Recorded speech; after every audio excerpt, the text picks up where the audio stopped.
अगर आप भी लेना चाहते हैं देश दुनिया की तमाम जानकारी तो आज ही सब्सक्राइब करें हमारे चैनल को।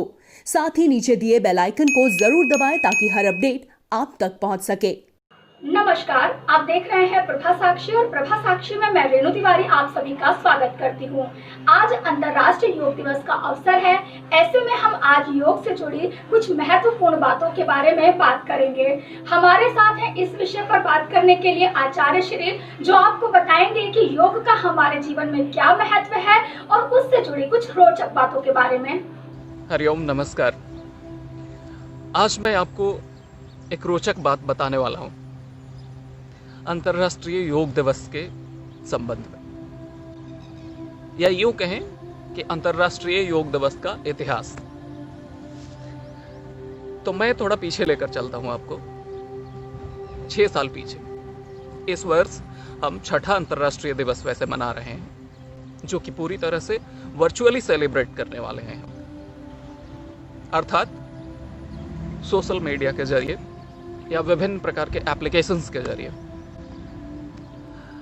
तो आइए चलते हैं 6 वर्ष पीछे, सन 2014 में, जब आज के वर्तमान प्रधानमंत्री श्री नरेंद्र मोदी जी ने यूएन जनरल असेंबली में, यूनाइटेड नेशंस जनरल असेंबली में 27 सितंबर 2014 को अंतर्राष्ट्रीय योग दिवस का प्रपोजल सामने रखा, प्रस्ताव रखा।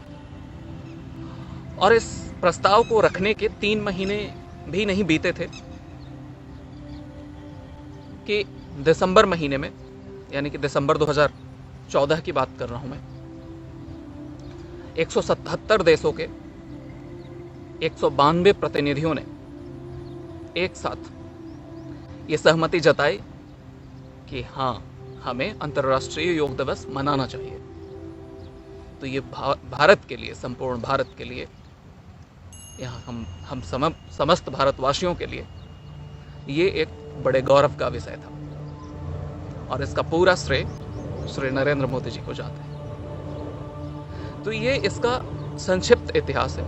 और तब से लेकर जो है दिल्ली, देहरादून, चंडीगढ़, लखनऊ, रांची, इस प्रकार से अन्य शहरों में हर एक वर्ष मुख्य आयोजन के तौर पर विशाल सभा आयोजित की जाती थी, जिसका प्रतिनिधित्व स्वयं श्री नरेंद्र मोदी जी करते रहे हैं। किंतु इस वर्ष इस कोरोना महामारी की वजह से हम लोग इसे वर्चुअली सेलिब्रेट कर रहे हैं। तो इसमें जो विशेष ध्यान देने वाली बात है वो ये है कि हम सेलिब्रेट कर रहे हैं, हमने इसे बंद नहीं किया है, हमने इसे छोड़ा नहीं है, हमें योग को भूलना नहीं है। दैनिक जीवन का हिस्सा हमने इसे तब भी बनाए रखा था और अब भी बनाए रखना है। माध्यम सिर्फ बदल जाएगा कि आप किसी कक्षा में शारीरिक रूप से मौजूद नहीं हो रहे हैं, बजाय इसका अभ्यास आप अपने घर पर कर रहे हैं, सुरक्षित रहकर कर रहे हैं, पूरे परिवार के साथ कर रहे हैं, और वो भी एक आंतरिक दूरी बना करके। घर के अंदर भी यदि 5 सदस्य इसका अभ्यास आप करते हैं तो एक प्रॉपर दूरी, और योग में वैसे भी प्रॉपर दूरी तो होती ही है, 1 से 2 इंसान के बीच में कम से कम मीटर भर की दूरी तो होती ही होती है। तो आइए चलते हैं आपको एक बार फिर से ये बताते हुए कि इसकी शुरुआत, सबसे पहला आयोजन जो हुआ था 21 जून 2015 को हुआ था, और तब से लेकर अब तक प्रतिवर्ष हम इसे 21 जून को सेलिब्रेट करते हैं, मनाते हैं। और इसमें सभी लोगों का भरपूर सहयोग होता है, देश विदेश से। विश्व के लगभग सभी देश इसमें हिस्सा लेते हैं। तो आपसे भी ये अपील है कि आप इस 21 जून को भी हर एक वर्ष की भांति अंतर्राष्ट्रीय योग दिवस का हिस्सा बने।